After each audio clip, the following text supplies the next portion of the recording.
Omande share me ma obi biachi. Eye Freeman the storyteller ni. Freeman the storyteller ni me ma obi biachi.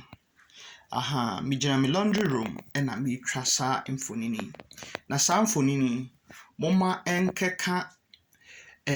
Kevin Taylor Ghana blocker.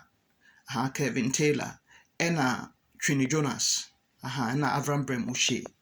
Se omo nyusu omo platform no. Na meba Kevin Taylor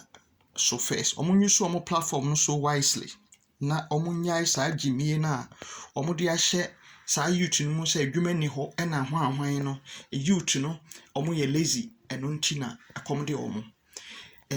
abrochire no kire omo say abrochire private sector na ama abrochire so companies ne hwan wo abrochire ni nyina no eye private sector enya ban na biebisa companies no na emom no eye nipa ankrankro no na abiebi hwese Ghana ho ye tomatoes Burkina Faso fo na dua tomatoes akwaye so na omo beton tomatoes no mesramo se nene first dia wo de hweme a within the Freeman the storyteller on YouTube and I'm saw another channel so friend Team Freeman Simple Homes Freeman the storyteller on YouTube and Team Freeman Simple Home monko subscribe mame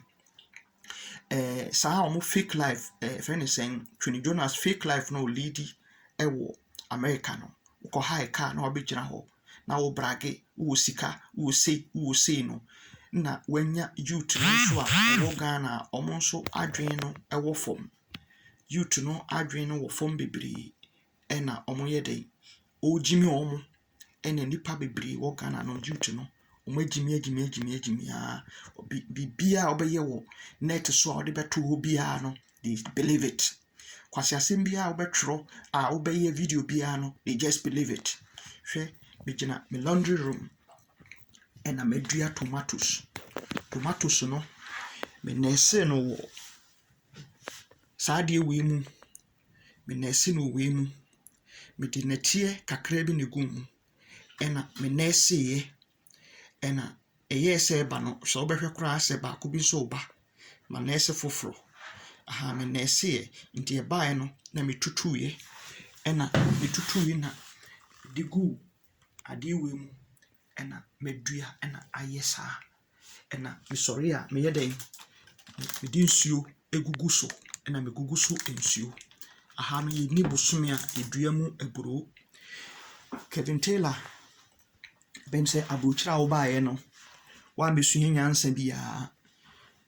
jimie enko a wahye kutupa saa youth no etrimu se omo anye ka ne sen politics amanyofo na edi omo hwama wo wiase dabi wiase wo papa no maame ama omo brayi a wanso no ubetumi asua nyansa connect so ne sua nyansa ne hwe nyoma ubetumi ayusu internet no edi aye youth na agimi na obenya papa mpanifo nso a saa Kevin Taylor we kasa etitrufo etie a wa blind omo nyina because nipa ni nyina adwene gimie nko a o madwen fo hwe edemu ena medua tomatoes ena megugu so ensuo eni bosome a edua mu aburu adia akwasi broni onkyere bibini secret no ena nede me bebia ma o se key no ne se nipa broni onkyere how to fish it da onkyere how to fish it da nya dia akwasi broni obekyere saade no how to fish nya dia obekyere Burkina Faso omudua tomatoes ewo ho ena omode ba Ghana hwe omasase ewe asase etie ena omudua tomatoes ena ombeton ma Ghana Kevin Taylor kire youth no se omunye bibi ma omo ho laundry room ena mejina ena metwa samfonini se enye amanyosem enye amambe fenise mampani beba mampani beko enya de omo betimi abo aman no na emomu no die secret key ena mebie ama one nipa bi a wo de hwe me se enye ye kan sen akwasi broni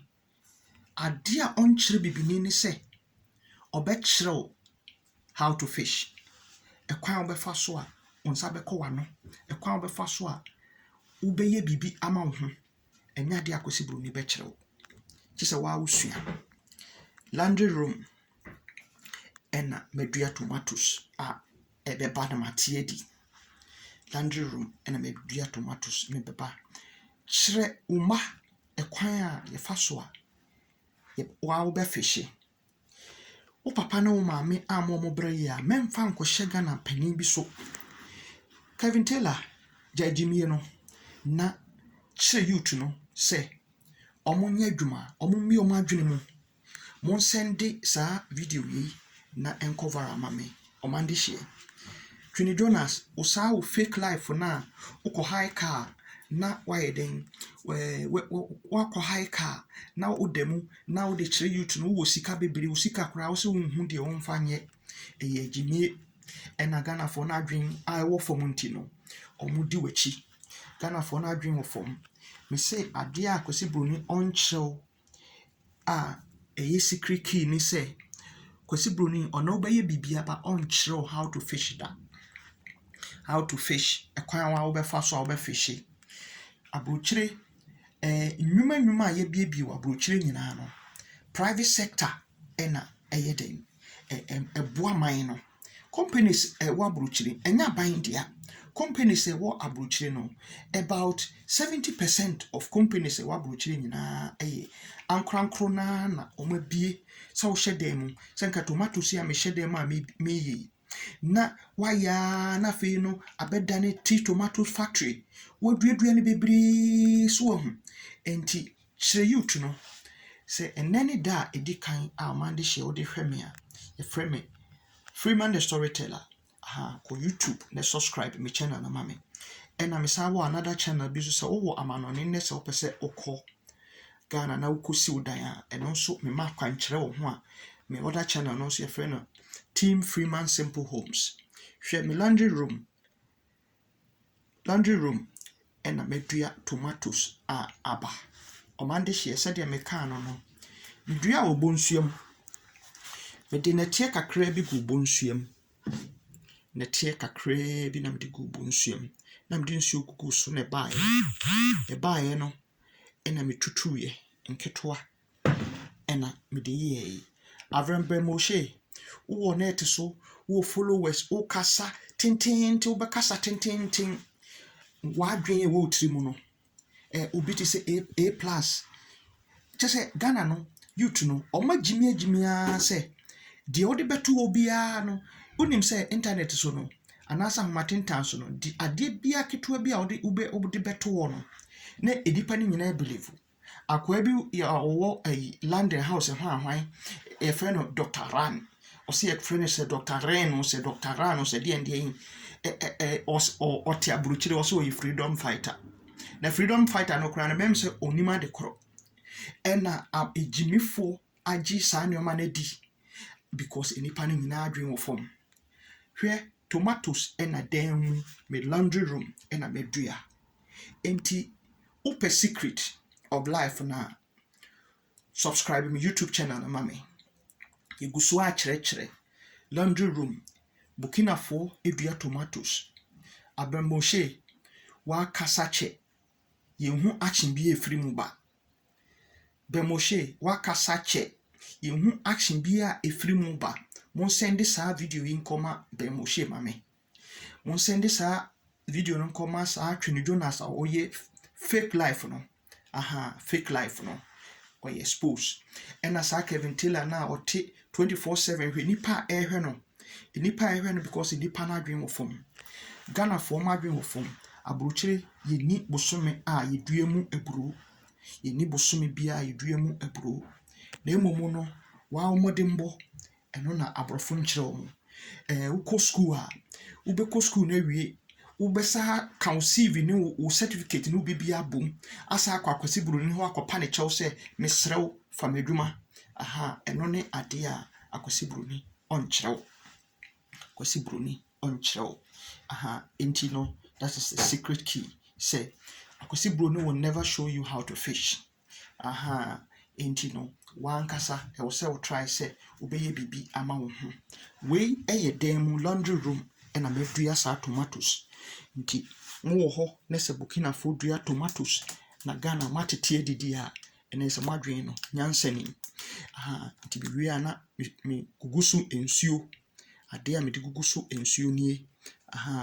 ɛna tomatoes no nso me nɛɛse wɔ adeɛ mu na ba hwɛ baako bi na ɛba no ba na metutu ɛne mako nyinaa meyɛ